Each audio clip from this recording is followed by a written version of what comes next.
Os mariscadores rianxeiros atópanse actualmente parados. O Pósito acordou suspender a actividade ata as primeiras semanas de maio, co fin de aumentar o tamaño do marisco.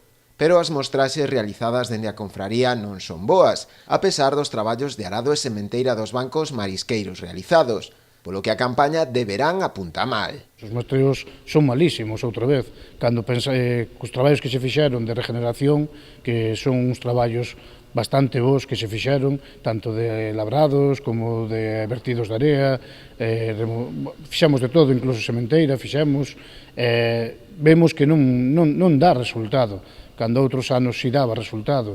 A decisión que tomamos foi de esperar un mes, porque o marisco, a maioría del é todo o marisco que se sembrou, o que está, queremos darlle un pouquiño para que medrara un pouco de tempo, para que medrara un pouco máis, para que entrara en talla un pouquiño sobrado, para que rendera máis o que é o marisco que hai.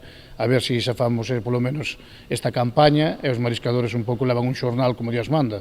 Pero bueno, é o que dicimos, vimos de 2 anos moi malos e este ano vai ser outro ano nefasto. A pesar diso, seguen a realizar traballos de limpeza e rexeneración das praias para conseguir que o marisco amarre, pero os resultados non son os agardados, apuntando a outros factores, como é o caso da contaminación que padece a ría. Nós pensamos que non é por labrar, porque as cofradías estamos labrando, estamos sementando, estamos limpando, estamos facendo de todo, e o problema é moito máis grave do que un simple labrado.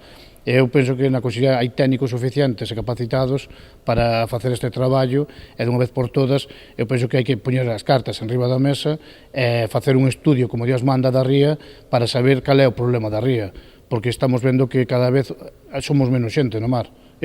Vamos a ser menos, porque non hai desoves. Por exemplo, este ano, na Cofradía de Rianxo, nos mostreos que estamos facendo de cara a esta campaña, non se ven desoves, e que eso algo pasa na ría. Un ano tan como este, vimos dunha riada, cando en épocas atrás, depois dunha riada, había marisco, que hasta subían polo muelle, se me descoido do desove que había, e resulta que este ano non hai ningún desove.